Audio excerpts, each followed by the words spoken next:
사랑과 은혜가 충만하신 하나님, 한 주간 세상에서 사는 동안 세심한 손길로 인도하시며 저희 발이 실족하지 않도록 인도하셨다가 오늘 거룩한 주일 하나님 은혜를 기억하며 기쁨으로 예배케 하시니 감사드립니다. 예배하는 이 시간 세상 모든 걱정과 근심을 내려놓고 오직 하나님만을 신뢰하여 새 힘을 얻게 하여 주옵소서. 이 시간 성령 하나님께서 우리와 함께하여 주시길 조용히 간구합시다.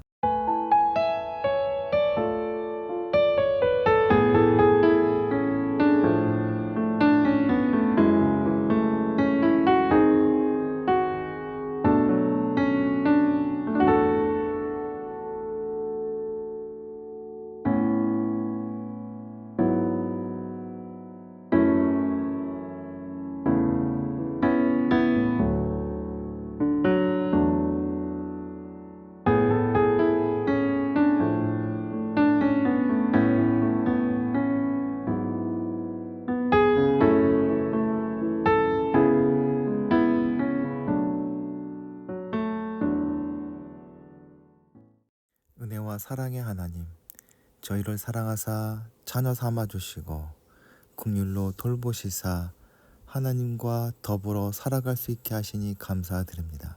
불신과 불의의 시대를 살아가면서 영원한 의가 되시고 참된 믿음의 대상이 되시는 하나님을 늘 찬양하길 원합니다.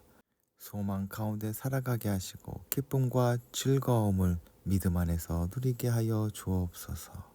모든 소망 주님께 있사오며 모든 삶도 주님 안에 있음을 고백합니다.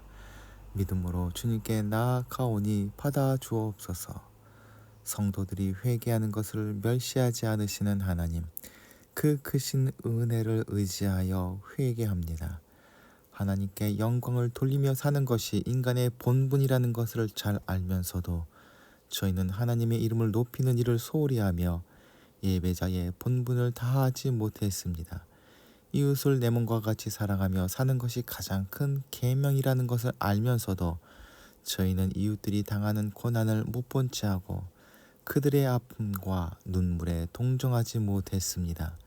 항상 기뻐하고 쉬지 말고 기도하며 범사에 감사하는 것이 저희를 향하신 하나님의 뜻이라는 말씀을 알면서도 그것을 실천으로 옮기지는 못했습니다. 주님, 세상 사람들은 하나님의 뜻을 모르기에 죄를 짓지만 저희는 주님의 뜻을 알면서도 죄를 짓고 있습니다. 하나님의 마음을 아프게 했던 모든 죄를 내어 놓사오니 용서하여 주옵소서. 새 길을 내는 교회들을 위해 기도합니다. 교회의 주인 되시고 머리 되신 주님께 저희가 기도하오니 한국 교회가 그리스도의 사랑과 진리 안에서 거룩하고 흠이 없게 하여 주옵소서. 지금 교회는 여러 가지 문제로 인해 오랫동안 상처받아 만신창이가 되었음을 고백합니다. 사람들은 점점 교회를 신뢰하지 않게 되었고 특히 젊은 사람들은 교회를 떠나고 종교를 떠나는 현상이 가속화되고 있습니다. 하지만 이런 모든 어려움 속에서도 진실하게 하나님을 예비하고 이웃을 섬기고 하나님 나라를 실천하려는 교회 공동체와 성도들이 있음을 기억합니다. 이들이 어려움 속에서도 희망을 잃지 않게 하시고 벽에 가로막히면 새 길을 내게 하시며 어둠을 몰아내는 작은 촛불이 되게 하여 주옵소서. 하나님, 이스라엘이 이란을 공격하고 이란도 이스라엘에 반격하고 이스라엘이 또 이란을 폭격하고 이란은 다시 공격을 하겠다 벼르는 두려운 악순환이 벌어지고 있습니다. 평화의 주님, 폭력과 전쟁이 속히 멈추게 하여 주옵소서. 이스라엘과 이란이, 팔레스타인이, 러시아가, 우크라이나가 전쟁을 멈추고 평화를 되찾게 하여 주옵소서. 서로가 무기로 공격하기보다 말로 대화하고 협상하는 법을 배우게 하여 주옵소서. 총과 칼을 녹여 삽과 괭이를 만들고 평화와 생명을 향한 길을 걷게 하여 주옵소서.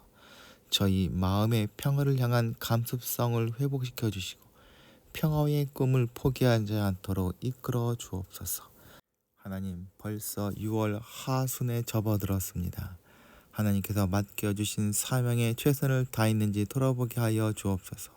이한 공동체 식구들의 간절한 기도마다 응답하여 주시고 삶과 학업과 기도하며 진행하는 일들마다 형통케 하여 주옵소서. 세우신 거룩한 미등대교회도 든든히 서가고 주님을 갈망하는 사람들이 더욱더 많이 모이게 하여 주옵소서.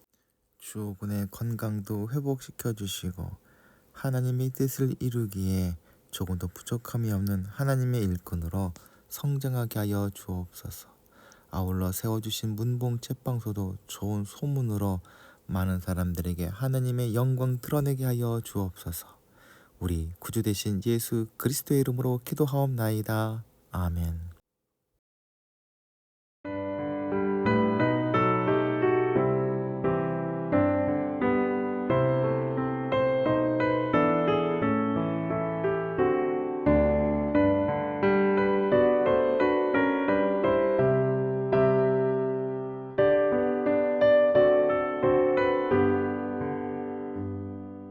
주여 어린 사슴이 목이 가라요 시냇물을 찾으며 허덕이듯이 나의 갈급한 영혼 살아계신 주 나 진정 사모함으로 일같합니다. 악한 원수 마귀는 나를 비웃어 나의 찾는 하나님 어디 있느냐 종일 핍박하오니 나는 주야의 눈물을 흘려 음식을 삼았나이다.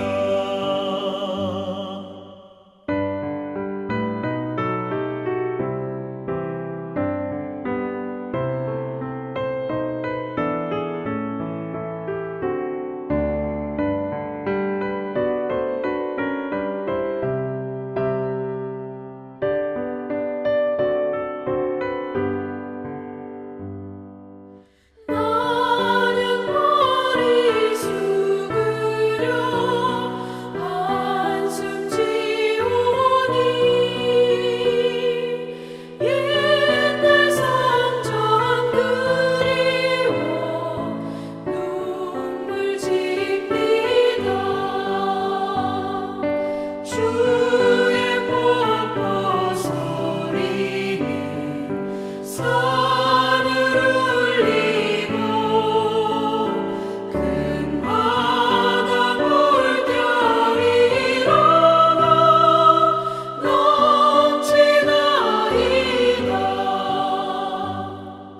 슬픈 마음 행여나 품지 말지라 낮에 인자하심을 내게 베풀고 어둠 밤의 노래로 품어주시니 나 진정 주를 우러러 사모합니다.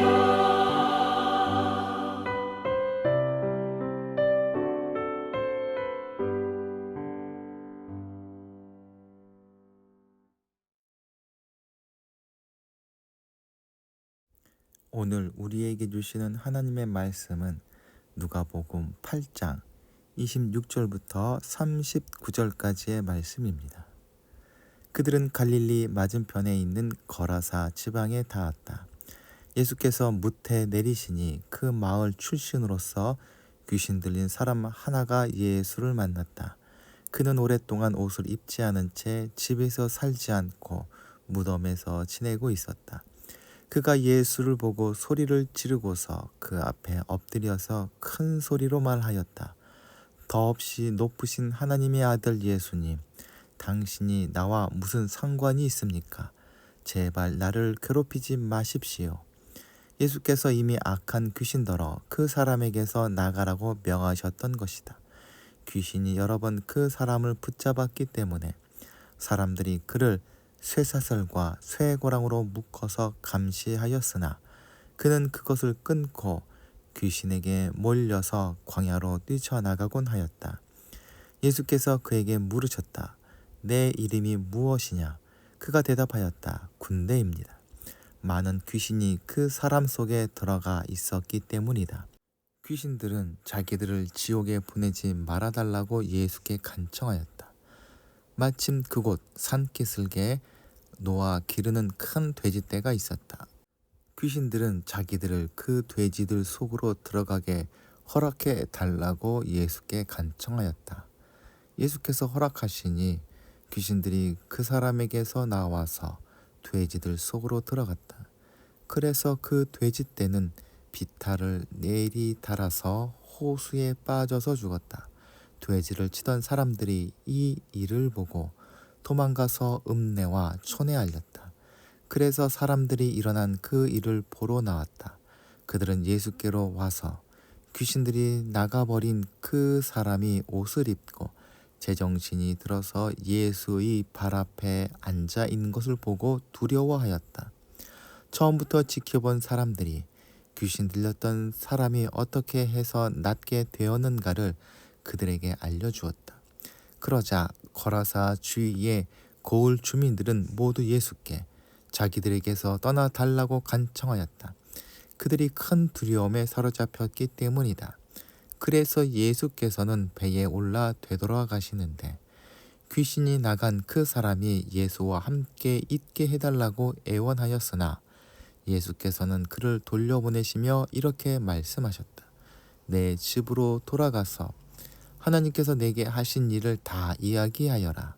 그 사람이 떠나가서 예수께서 자기에게 하신 일을 낱낱이 온 읍내에 알렸다. 아멘.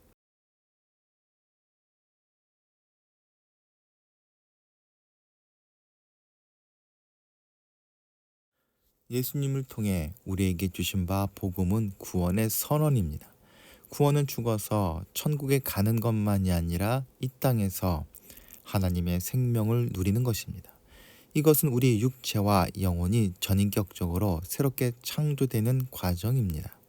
오늘 예수께서 귀신 들린 사람을 고치시는 이야기를 통해서 복음이 사람을 어떻게 변화시키는가 생각해보고 주님의 제자로 살아간다는 것이 무엇을 의미하는지 생각해 보도록 합시다. 대부분 사람들은 귀신이라는 존재를 직접 경험해 보지 못했습니다. 대부분 전래동화나 영화 혹은 괴담을 통해서 접합니다. 귀신의 존재에 대해서 세상 사람들의 생각은 아마 두 가지로 나뉘어질 수 있을 것입니다. 첫째는 귀신은 없다 생각하는 사람들입니다. 또 다른 의견은 귀신은 실제하며 그 존재를 두려워하는 사람들일 것입니다. C.S. 루이스가 스크루테이프의 편지라는 책을 썼는데 그 내용은 가상의 악마 스크루테이프가 자기 조카에게 사람들을 어떻게 유혹해서 넘어뜨릴 수 있는지 그 방법을 전수한다는 것입니다. 거기에는 이런 내용이 나옵니다. 한 부류의 사람들은 우리를 전혀 믿지 않고 우리가 없다 생각한다. 이들은 우리의 밥이다. 둘째로 또 다른 부류는 우리를 너무 무서워하여 벌벌 떤다.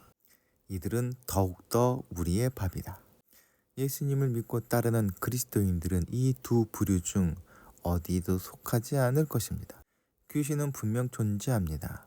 성경에 많이 등장하며 예수님도 수없이 귀신을 쫓아내셨습니다. 그 귀신들을 예수님께서는 어떻게 대하고 다루셨는지 본문을 통해서 보도록 합시다. 예수님 일행은 갈릴리 지역에서 배를 타고 갈릴리 호수를 건너 그 반대편인 거라사 지방으로 오시는데, 당시 갈릴리 호수를 중심으로 동쪽과 서쪽이 전혀 다른 문화권이었습니다.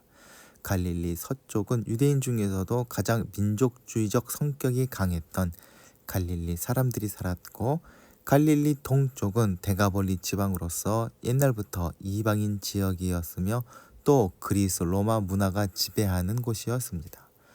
데가볼리 중 하나인 거라사 곳곳에는 우상과 신전이 있었고, 이방인 거주자들을 위한 돼지 목축업이 성행했을 것으로 보입니다.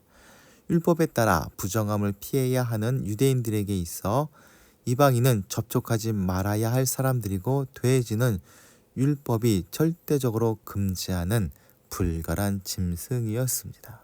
아울러 이방 땅은 밟지도 말아야 할 영역이었습니다. 그러한 금단 지역인 갈릴리 건너편으로 가겠다는 예수님의 행동은 반대에 부딪힐 수밖에 없었던 시도였습니다.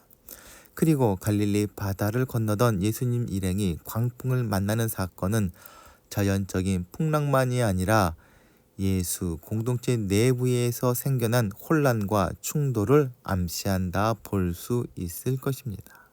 거라사에 도착해서 예수님과 제자들이 배에서 내리자마자 귀신 들린 사람 하나가 나옵니다.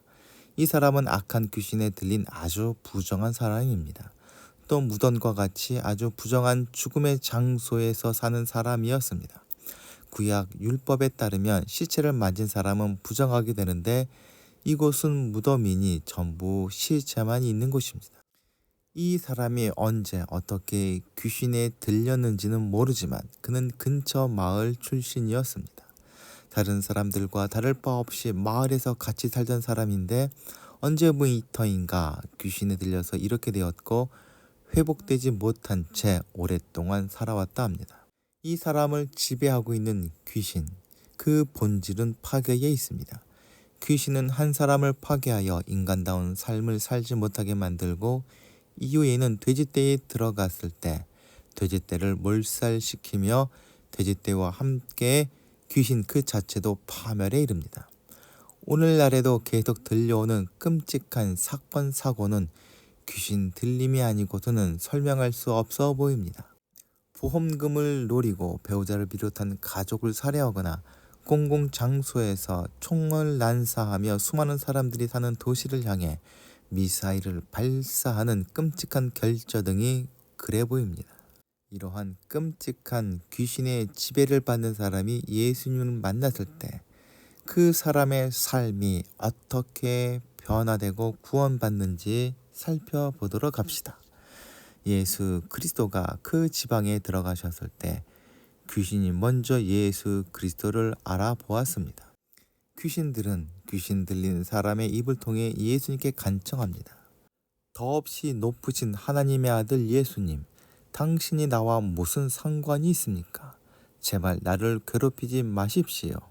앞서 거라사로 오는 뱃길에서 만난 풍랑을 예수님께서 잔잔하게 하셨을 때 제자들은 그가 누구인가라고 궁금해하던 장면과 크게 비교가 됩니다. 제자들조차 알지 못하는 예수님의 정체를 귀신은 이미 알고 있었던 것입니다. 예수님께서 누구인지를 알고 인정한다고 해서 다 거룩한 영은 아닙니다. 귀신은 예수님을 알지만 자신과 상관이 없다 말합니다. 예수님께 당신의 사역에 아무런 방해도 하지 않을 것이니 제발 이대로 살게 해달라는 간청은 들어줄 법해 보이기까지 합니다.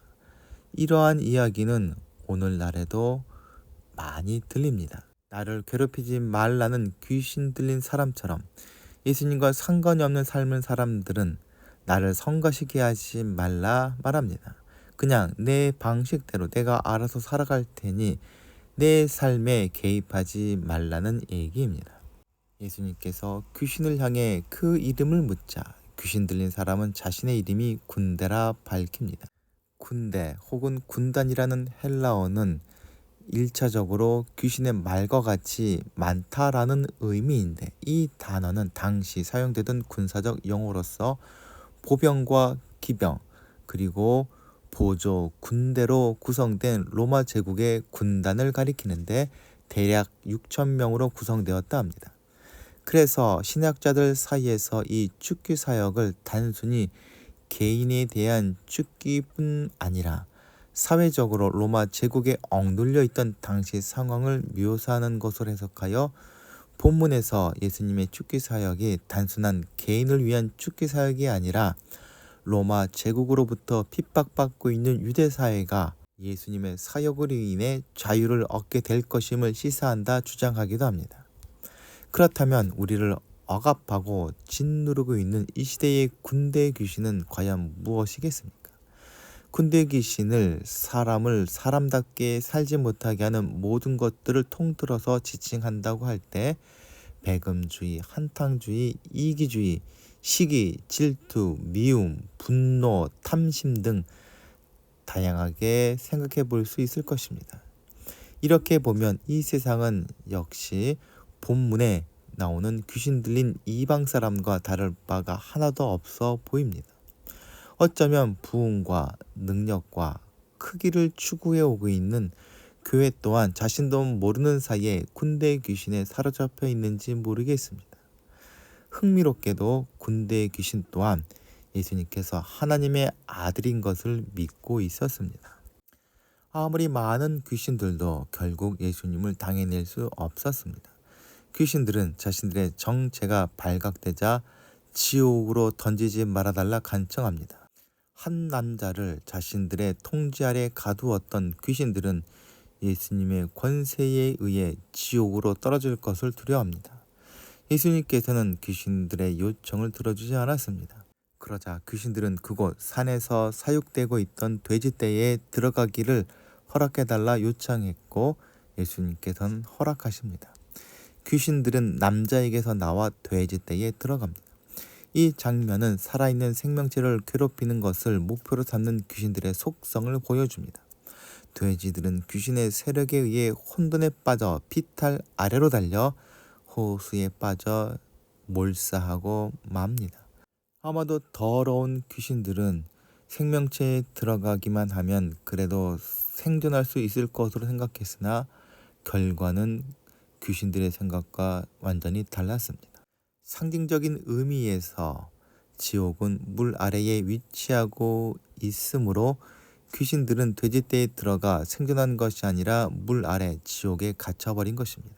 다시 말해서 돼지떼가 물에서 몰살한 사건은 귀신들이 예수님의 명령으로 즉시 심판받아 지옥에 갇히는 고통에 빠진 사실을 의미합니다. 귀신이 나가자 그 사람은 회복되었습니다. 정신도 행동도 온전해졌습니다. 이러한 모습은 그가 자신의 존엄성을 되찾은 동시에 인간답게 되었음을 보여줍니다. 뿐만 아니라 그는 예수님의 발 앞에 앉았습니다.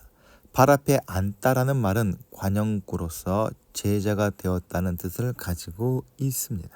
예수님께서 귀신을 내쫓으신 이 놀라운 사건 앞에 사람들은 당연히 하나님께 영광을 돌리고 사람이 온전하였음에 기뻐하였을 것처럼 생각되지만 실상은 그렇지 못했습니다. 군대 귀신 들린 자가 고침을 받은 놀라운 기적을 거라사 사람들은 알게 되었습니다. 여기 보면 이 사람의 호칭이 귀신 들린 자였다가 이제는 귀신 나간 사람 또는 귀신 들렸던 자가 됩니다. 돼지 치던 사람이 전하는 이야기를 듣고 달려온 동네 사람들이 그 귀신 들렸던 사람이 멀쩡한 채로 옷도 입고 예수님 발 아래 조용히 앉아 있는 것을 봅니다. 이러한 모습에 너무나 놀라고 큰 충격을 받았을 것입니다. 그런데 마을 사람들의 반응은 더 충격적이었습니다. 그 땅 모든 백성이 두려워하면서 예수님께 떠나달라 요청한 것입니다. 왜 떠나달라 합니까? 그 이유를 크게 두 가지로 생각해 볼 수 있을 것입니다. 먼저 엄청난 힘을 가진 악한 영들보다 훨씬 더 강한 힘을 본 사람들은 두려움을 느꼈습니다. 사람들은 귀신 들렸던 사람들이 어디에서 사는지 잘 파악하고 있었습니다. 그래서 귀신을 부분적으로 통제하기도 하면서 귀신과 동거하며 살아가는 방법을 습득하였습니다. 그런데 이제 예수님께서 그 문제를 해결해 주시니까 기쁨이 아니라 오히려 불편함을 느끼게 되었습니다.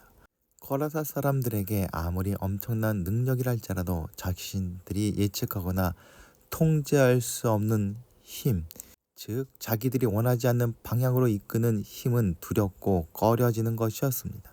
그래서 그런 일들이 벌어지기 전에 떠나달라 요청한 것입니다. 두 번째로 경제적 손실도 또 하나의 이유일 것입니다. 수많은 돼지가 때로 수장되었습니다. 귀신 들린 사람을 치유함이 좋은 일이긴 하지만 이만한 물질적 손해를 무릅쓰면서까지 해야 할 일인지 대해서는 거라사 사람들은 부정적이었습니다. 그들은 귀신을 쫓아내는데 너무나 많은 손실이 뒤따랐다고 생각했을 것입니다. 그래서 예수님이 계시면 또 다른 경제적 손실이 생길까 두려웠던 것입니다. 떠나달라고 청하는 귀신에 대하여는 그 귀신을 쫓아내는 것으로 대응하셨지만 떠나달라고 요구하는 사람들에 대해서는 이런 반구도 없이 돌아서는 것으로 응답하십니다. 예수님께서 귀신 들린 사람을 치유하여 옷을 입히고 정신이 온전케 되어서 예수님 발 앞에 앉았습니다. 다시금 주님이 지으신 옷, 곧 주님의 통치와 인도와 뜻을 따라 살아가는 것과 연결해 볼 수 있을 것입니다. 외롭게 혼자 살아가는 것에서 공동체 속에서 함께 더불어 살아갈 수 있게 된 것입니다. 아울러 무덤 사이에서 거하는 것이 아니라 예수님 발 앞, 곧 생명의 근원 대신 주님의 제자가 된 것입니다. 이토록 예수님의 치유는 전인적인 것입니다. 고침을 받은 사람은 예수님과 함께 떠나고 싶어 합니다. 이것은 예수님을 따르는 제자로서 당연한 본분이므로 예수님은 그의 청을 들어주는 것이 마땅할 것입니다. 그런데 예수님께서는 그의 청을 거절하고 집으로 돌려보내십니다. 아울러 예수님께서는 그가 거라사에 남아 있어야 할 이유를 말씀하십니다. 치유받은 사람은 주님의 명령을 따라 자신이 보고 듣고 경험한 것을 온 마을에 전파하는 증인이 되었습니다. 사망에서 생명으로 옮겨져 은혜를 입은 그는 마침내 증인이 되어 복음을 전하는 축복의 통로로서 사명을 수행하는 귀한 사람이 된 것입니다. 이 제자의 모습과 행동은 자기들은 귀신에 들리지 않아 자유롭다고 생각하지만 물질과 사망과 무지의 사슬에 매여 자유롭지 못한 그들의 모습과 대조를 이룹니다. 이로써 이 이야기는 귀신 들린 사람의 치유 이야기를 넘어 그를 보내시는 소명의 이야기로 마무리됩니다. 이런 방식의 부르심과 보내심은 오늘 이 세상에 살아가는 그리스도인들의 이야기이기도 합니다. 오늘 본문을 통해서 깨닫게 되는 진리는 주님을 만나는 것이 인생에 있어서 가장 중요한 일이라는 사실입니다.